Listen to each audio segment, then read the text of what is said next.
thank heavens for English theater bars. We've had 2 acts of this play. Complete suffering, both on stage and off. I don't know what your tastes are in theater. Maybe you like the sweat and the grunt school of acting. Me, I come to the theater for fun, for laughs, for excitement. Tonight, brother... Simon! Comes the producer's wife. What shall I say? Excuse me. Oh, darling. Tell me honestly, what do you think of it? Well, I can honestly say, Madge, I have never seen anything like it in my life. Oh, isn't it thrilling? Now, you stay right here. I want you to meet John. He's very clever. He used to be an actor once, you know. Yes. Yes, I know. Come, darling. I want you to meet the most fantastic man. I've told you about him. John, this is Simon Templar.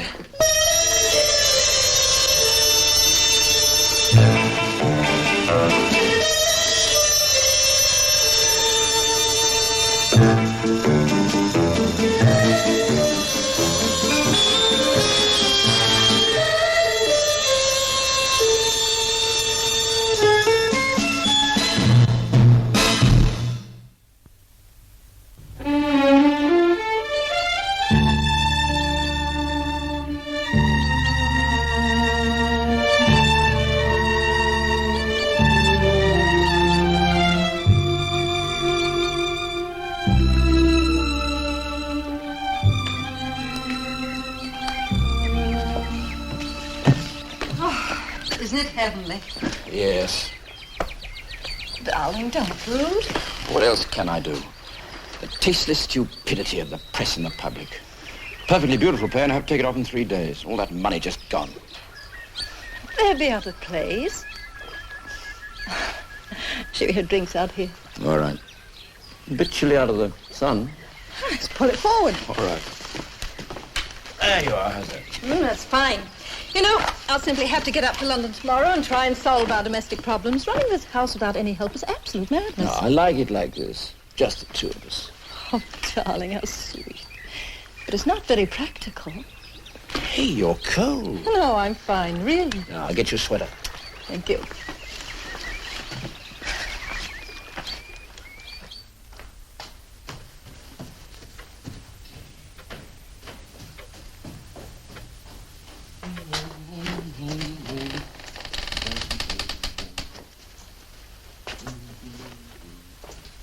Madge, catch!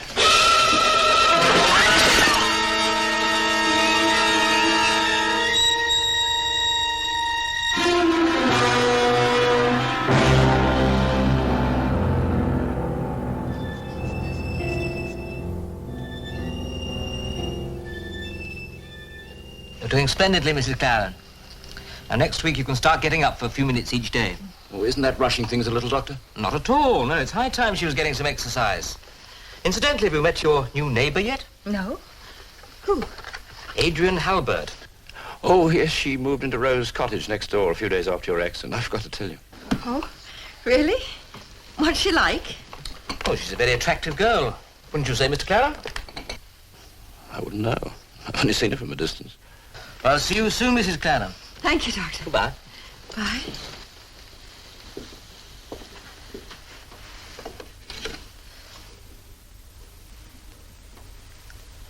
By the way, Mr. Claren, that nurse I spoke to you about, she's free now. Shall I have her phone you?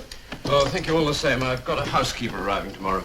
Well, I hope she works out for you. You could do with some help. You look exhausted. Exhausted, Doctor? Or guilty? Now, look here. You mustn't blame yourself for this. Then who do I blame? It was my fault. Madge might have been killed. But she wasn't killed. In a few weeks, she'll be fine. Let's have some visitors. You know, ask a few friends over. It'll do you both good. Anyway, I'll pop in again tomorrow morning. Dr. Sprague, if you call too often, she'll think she's much sicker than she really is. Couldn't we leave it that, if she needs you, I'll phone?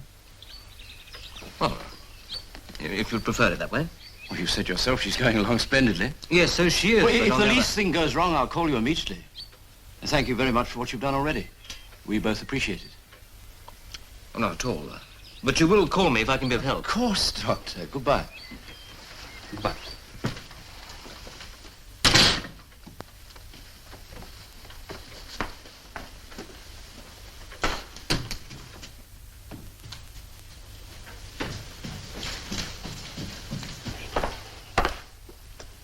Well, Dr. Sprague says that in another 6 weeks, you'll be as fit as ever.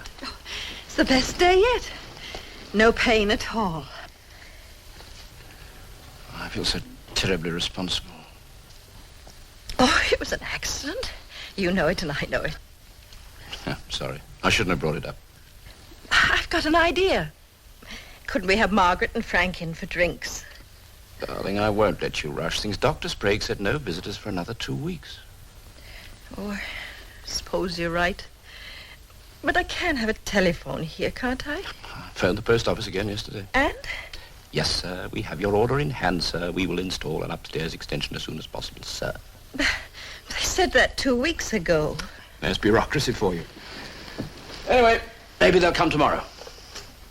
Is there anything particular you'd like for lunch? Oh, that's easiest. Now, how about some fish? A nice salad. It's 11:30. There'll be new bread at the bakery. Poor darling. All this cooking and shopping and looking after me. Surely there's someone we can find to help. I phoned every agency in London. Domestic help is simply non-existent. Anyway, I enjoy looking after you.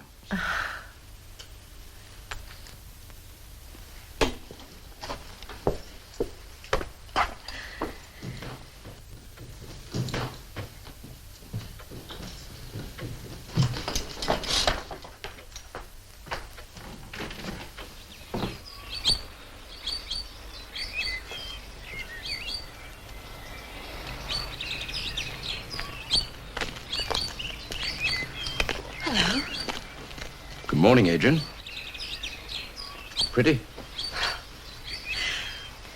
How's Mrs. Claren? Oh, not too well, I'm afraid. John, please let me help. I've loads of free time. Oh, that's sweet of you, Adrian. But you never met Madge, and she's very shy with strangers. Anyway, I've got a housekeeper arriving tomorrow. Oh, that's marvellous. I hope so. 15 years with the same family in Dublin. Or so she says.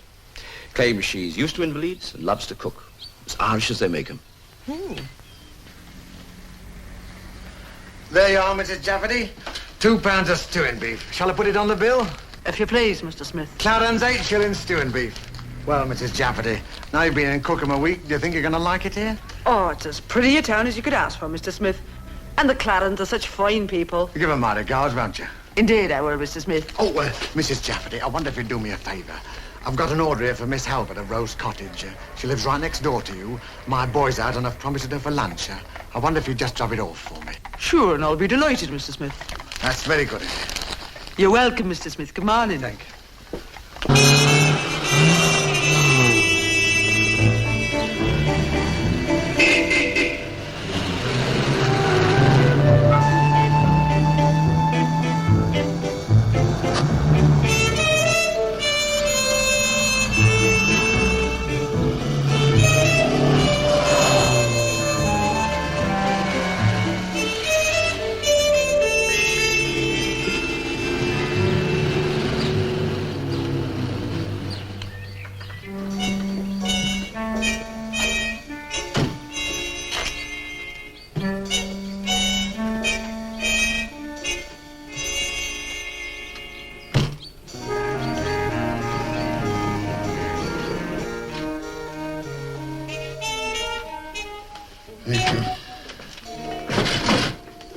Simon Kemper, it's good to see you. Mario, it's good to see you too. Like a stone you dropped from the blue. I just can't believe it.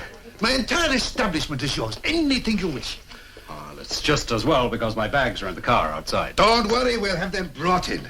And now, what to drink? A Manhattan? I mix it myself. No, at this hour, just a pint from the barrel. Warm, flat, nourishing, and very British.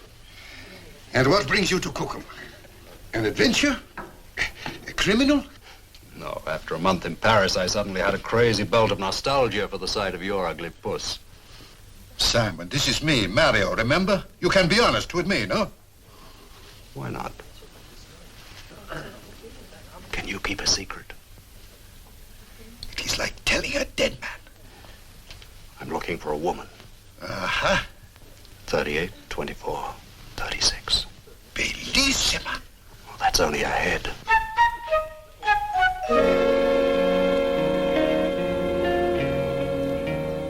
Ah, here we are. No, it's my stewing beef. Ah, here it is at last. Thanks so much, Mrs. Jafferty. I hope it wasn't a bother. No trouble at all. A few yards out of my way on a fine day like this. Mind the eggs. Oh, yes. How's Mrs. Claren? Well as could be expected under the circumstances. I'd love to come over and see her. Oh, no, not allowed, miss. Doctor was very hard and fast about it. No visitors. Oh, well, please tell her I was asking about her, will you? Indeed I will, miss. And good day to you. Thanks again, Mrs. Jafferty. Oh, you're welcome, miss.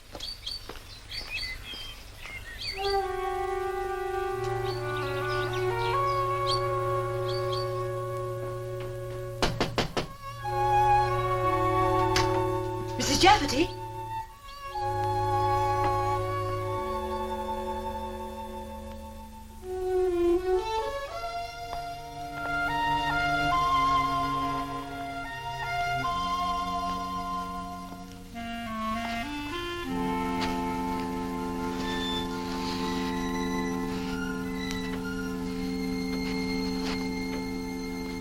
Mrs. Jafferty?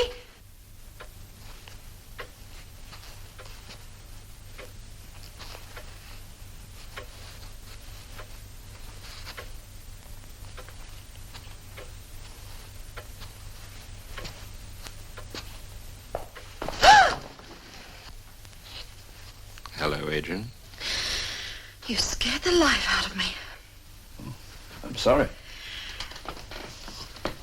Mrs. Jafferty dropped my meat off on her way home, and she forgot this. You needn't have bothered. I'm sorry to barge in like this. I did call Mrs. Jafferty, but she didn't answer. You could never barge in. John, now that I'm here, couldn't I at least say hello to Madge? Ah, sweet of you. I wish you could. I'm afraid Mrs. Jafferty's bathing her right now. Oh.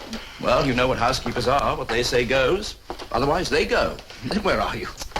Okay, then, some other time. As soon as Madge is strong enough, you'll be the first visitor she'll have. I promise. She's dying to meet you. Thanks, John. Goodbye. Goodbye.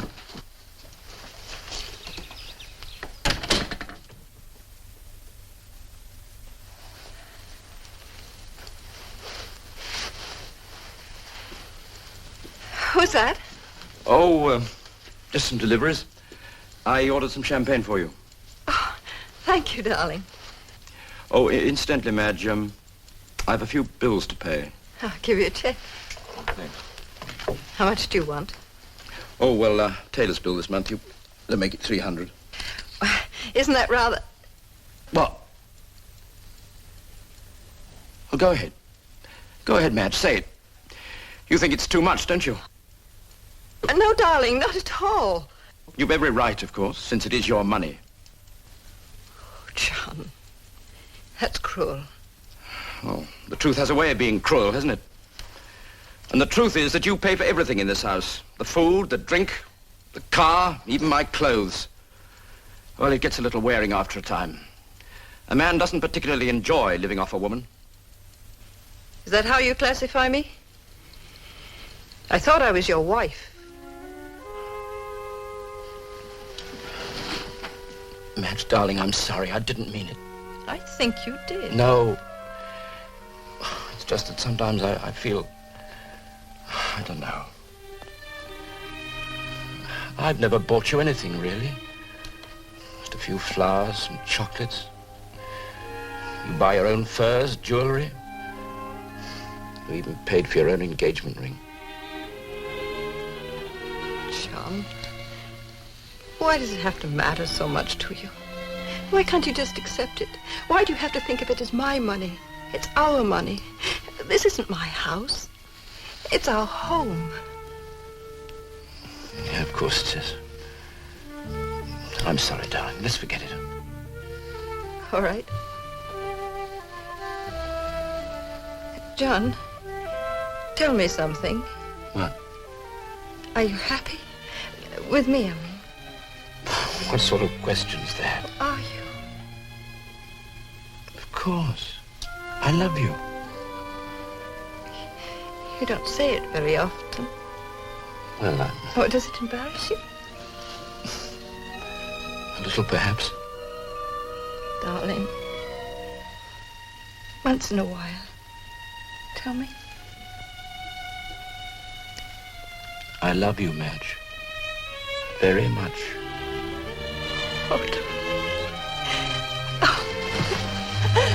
Sometimes I think if I weren't married to you, I'd die.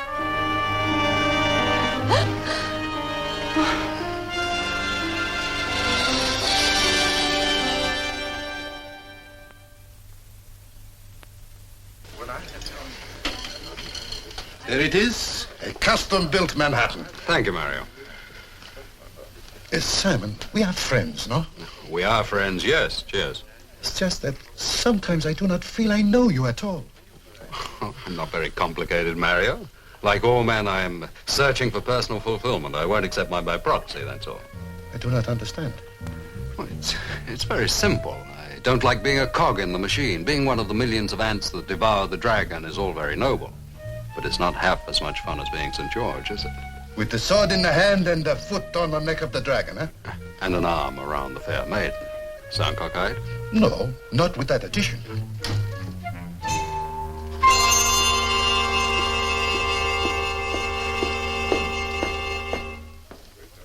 Apart from looking at the scenery, what are you doing in Cookham? And no jokes, please.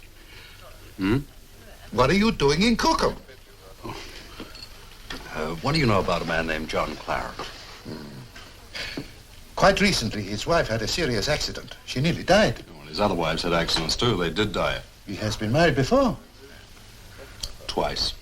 How about another custom built? Sure. This woman coming now is the housekeeper.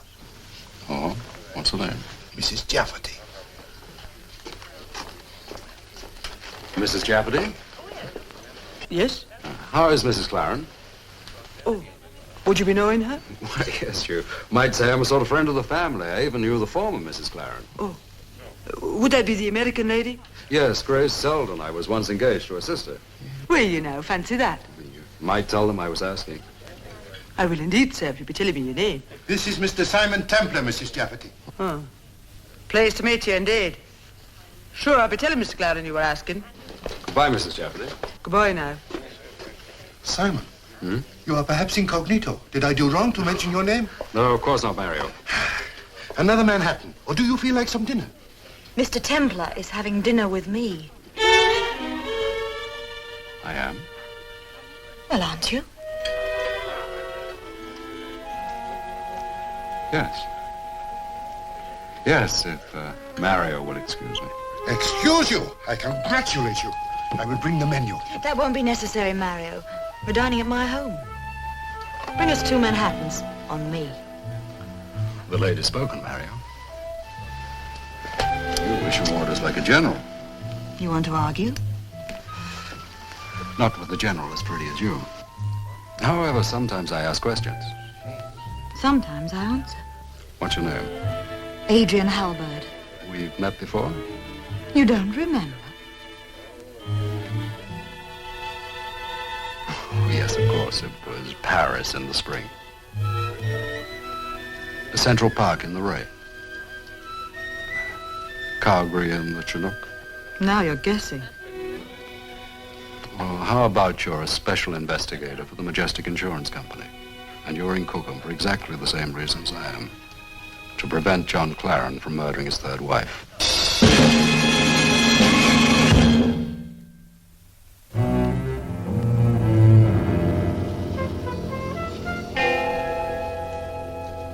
Adrian, that was a superb dinner, except for one thing. What?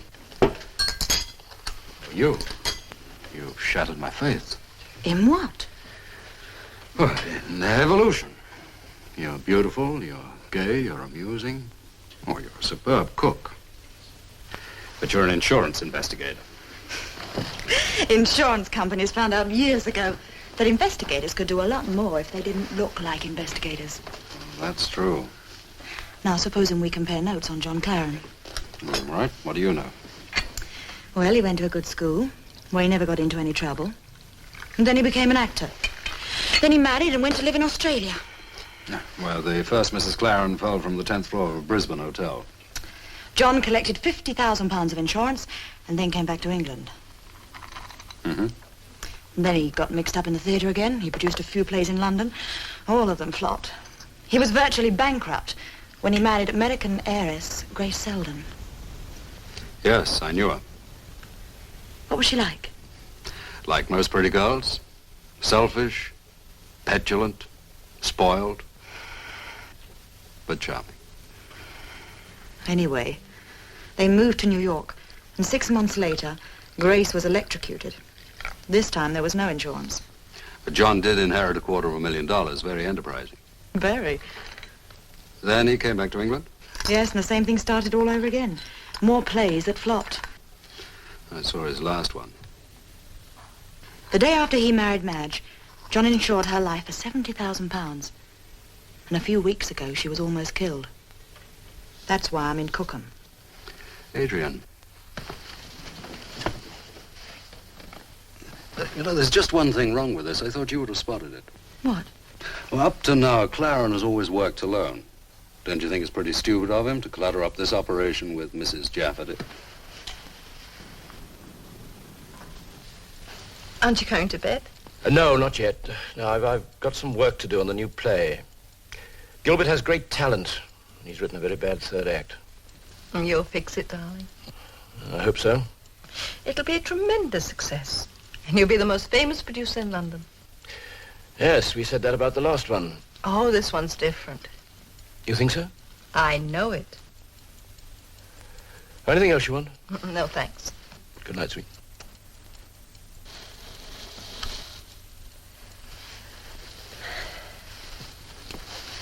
I've a hunch that Claren is doing some hard thinking tonight. Why? Well, he'll either call the whole thing off or he'll panic and hurry things up. I don't understand. Well, it's the predictable reaction of the ungodly. I've seen it happen 1,000 times. Claren's been at the end of a diving board for some time. Any day now, he's going to take the plunge. What on earth are you talking about? Well, I told Mrs. Jafferty that I was once engaged to Grace Claren's sister. I still don't understand. Grace Claren never had a sister.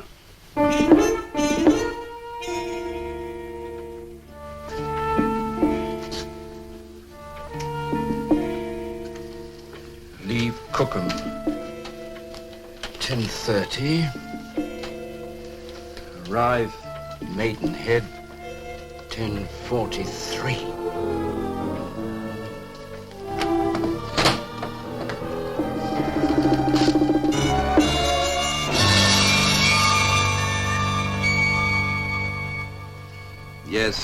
Yes, I know. But look, Gilbert, dear boy, yours is not a play of action. It's a detailed study of an environment.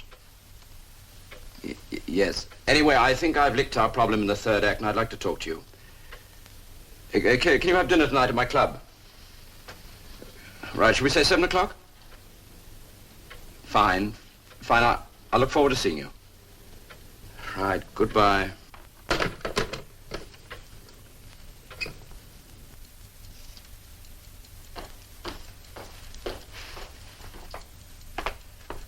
I just phoned Gilbert. I'm going to meet him.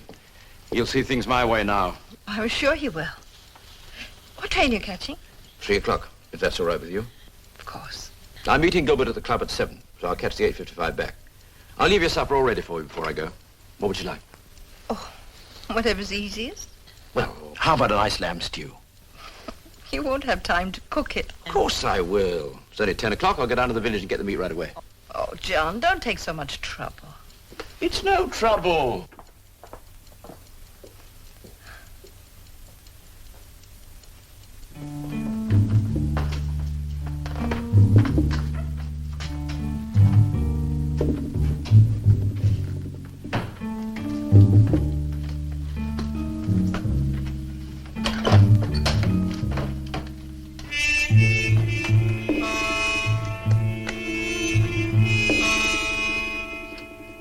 I'll be back in about 45 minutes, dear. All right, dear.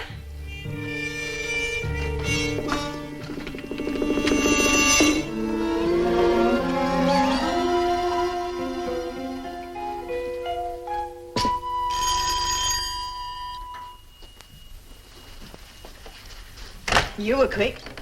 Oh, won't you come in? Thank you, Adrian. Would you like a cup of coffee?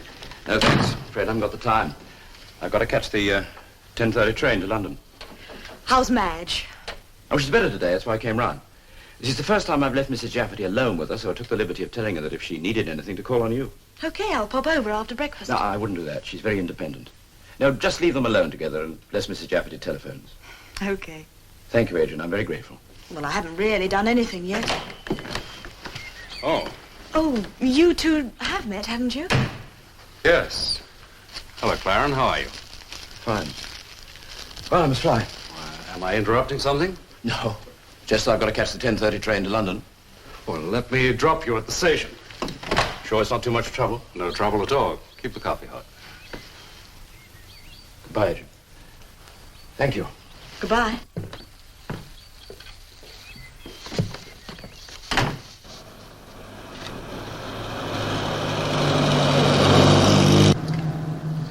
How's Madge? As well as can be expected. Well, when can I come over and see her? What are you doing in Cookham? Playing golf. Seeing Adrian. When can I come over and see Madge? Unfortunately, she's not allowed visitors. Yes, I sort of gathered that from your housekeeper. Could you know her? Yes, I met her last night in the pub, didn't she tell you? Oh, she's a great talker. I don't listen to half of it.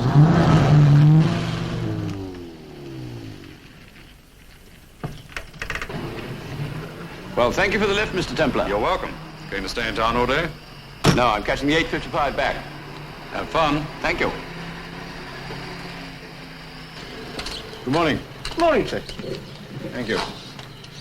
Oh, by the way, I suppose you wouldn't know what platform at Paddington the 8:55 leaves from this evening? Blimey, sir, I wouldn't have the foggiest idea. No, I suppose not. Afraid it was rather a silly question. That's all right, sir. We all ask him from time to time.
There you are, Mrs. Jafferty.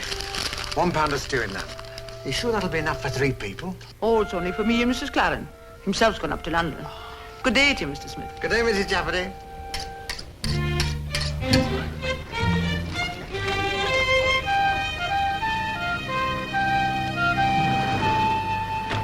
Good morning, miss. Good morning.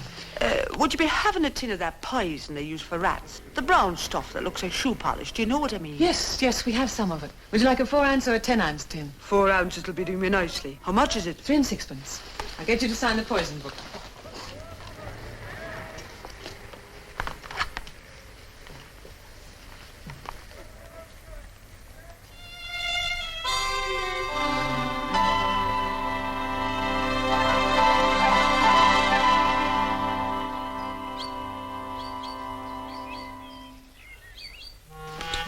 That's odd. What is? Mrs. Jafferty just went in. Oh, I swear I didn't see her go out. She probably went out when you were driving John to the station. Probably. You know what's even more peculiar? What? Well, knowing Mrs. Jafferty, I just can't believe she didn't tell John what I said about being engaged to Grace's sister. The Irish are so unpredictable. but women aren't.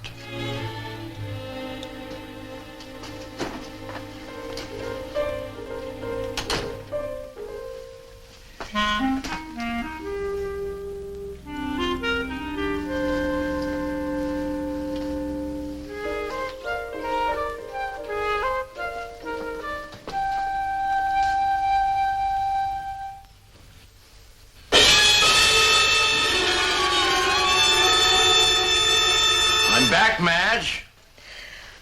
Oh, good, dear.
There we are.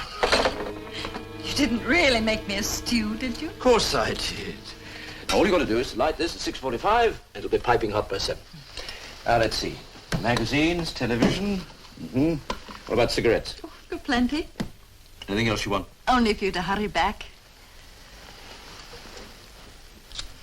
Bye, Madge. Have a good day, dear. I will. Goodbye, darling. Goodbye.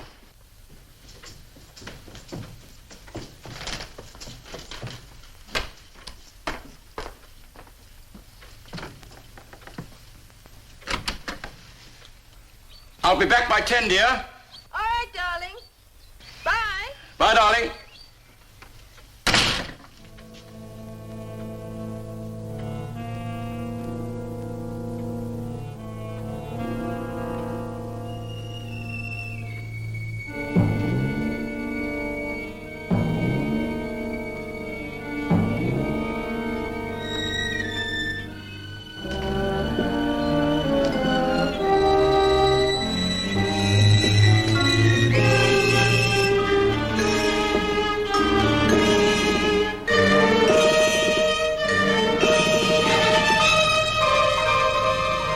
I'm in time for the 3 o'clock. You're in 2 minutes, ma'am.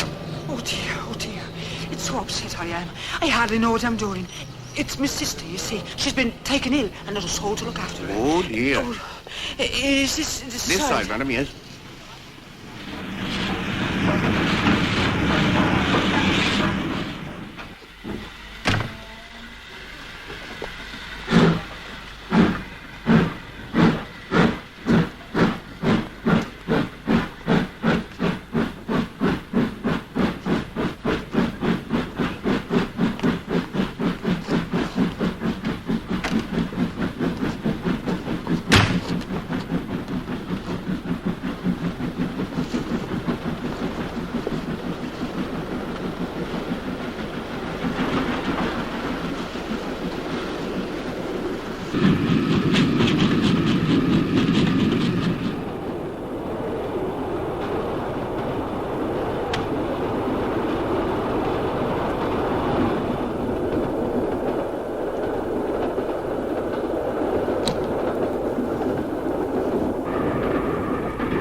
Well, Mr. Claren, I'm not interested in these actionless, pressureless plays the modern theatre calls honest. And what's your objection to a little plot? Nothing, Gilbert, nothing. But you haven't written a play of action.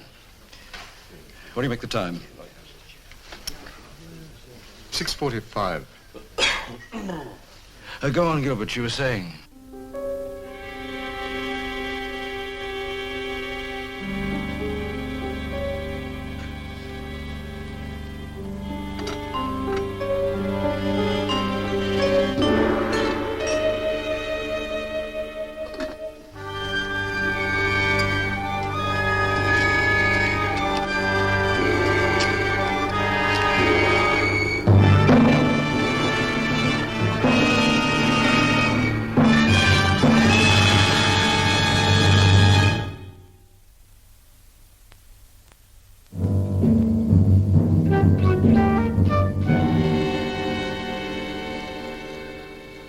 Adrian, what time do you make it? 10 to 7. There's something wrong. Something very wrong. Nothing possibly can happen to Madge with John in London. No, the fact remains that Mrs. Jafferty went out at 2:30 and still isn't back. Madge has been alone in that house for 4 hours. What do you think we ought to do? I think I'll pay the Claren Maynard a little visit. Shall I come with you? No, I'll be back in 10 minutes. Don't worry.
Gilbert, dear boy, that is the point. A message, social significance. I have no message, Mr. Claren. I doubt if I'm capable of improving the world. All I want to do is to give the paying customers a thoroughly entertaining evening in the theater.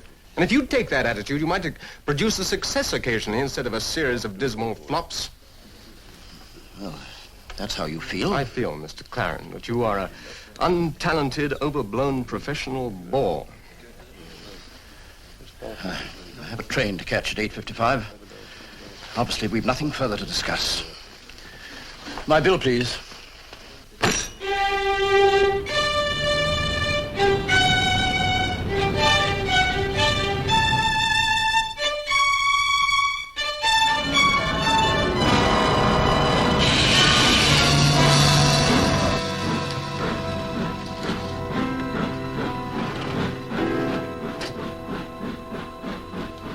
Why, Dr. Sprague, what a pleasant surprise. Hello, Mr. Claren. Hello. Your prognosis turned out to be 100% correct. Madge is doing splendidly. Well enough to be left alone. She's not alone. Remember, I told you I had a housekeeper, Mrs. Jafferty. Turned out to be an absolute treasure. Glad. She had no references. Once heard such terrifying things about servants these days. Still, I had to have someone, didn't I?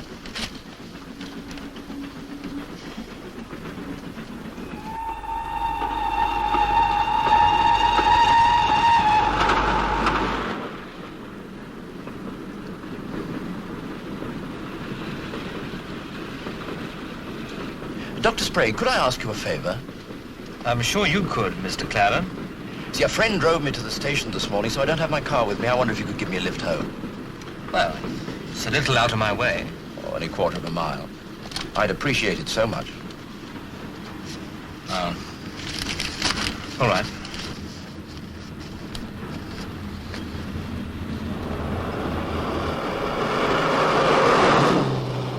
And then he became absolutely insulting. I don't understand writers. I swear I never will. Complete egocentrics, every one of them. Never think of anybody but themselves. Oh, is this me already? Oh, thank you, Doctor.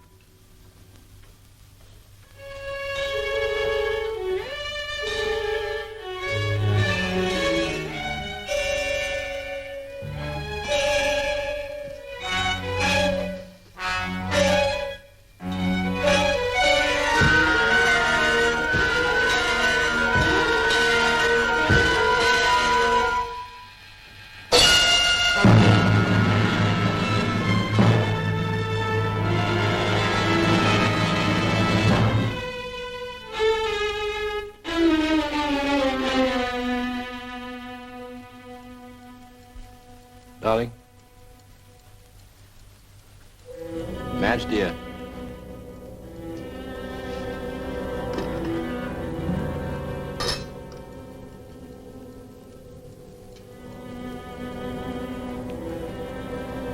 Madge?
Where are you going, Claren? Back to Brisbane? Or New York to Grace's apartment on Park Avenue?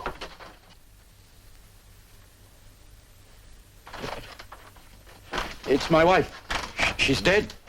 Your wives have a habit of dying. What are you talking about? This. You poisoned your wife. Poisoned her? You're out of your mind. Am I? I was in London all day. Were you? You know I was. You drove me to catch the 10:30 train this morning. You saw me get on it. Yes, but you got off it again, didn't you, Claren, at the next station up the line? I did no such thing. I had dinner with a writer. He'll vouch for it. Will he? So will the waiters. And on the train coming home, I met Dr. Sprague. He drove me straight to the door. Then who did poison your wife? It was Mrs. Jafferty. You see, I had to take up that reference. I was desperate. With Madge so ill, I couldn't look after her and the house. I don't see why not. You're a very talented husband. It was Mrs. Jafferty. What possible motive could Mrs. Jafferty have for killing your wife? Robbery. Well, she's taken Madge's jewelry. Oh, go and look for yourself. I mean, a jewel box, Broken open, it's empty. Who are you calling? The police. I wouldn't bother. I called them myself, Mrs. Jafferty.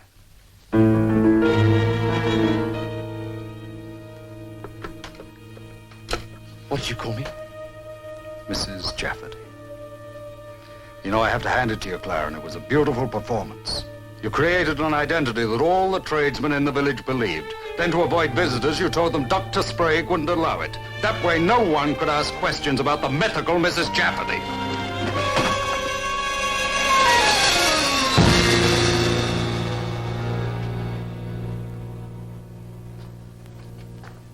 Templar, we can work this out. Can we? Yeah.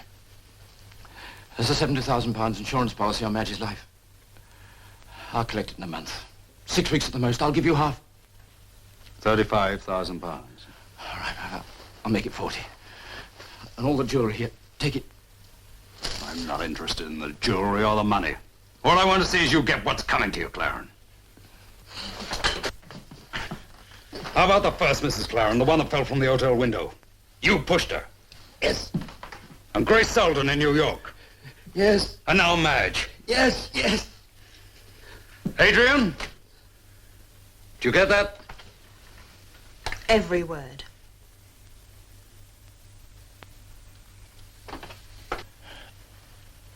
It was different with Madge. How? I loved Madge. I didn't love the others, but I did love Madge. You know, John, I believe you did.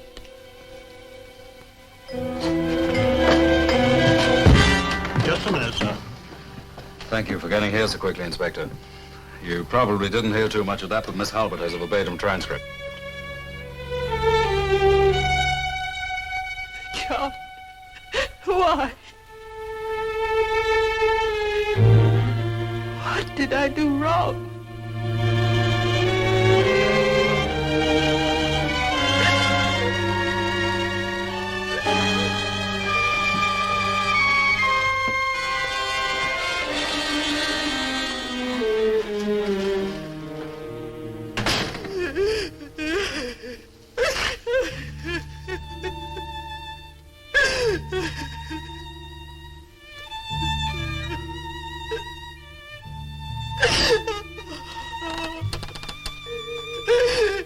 Madge. Madge. I love him. Oh, I love him. Even when you were telling me the whole horrible story, so that I wouldn't eat the poison, that's all I could think of. How much I love him. Oh, Simon, why didn't you let me die? Because I know that in time you'll feel differently. And you'll want very much to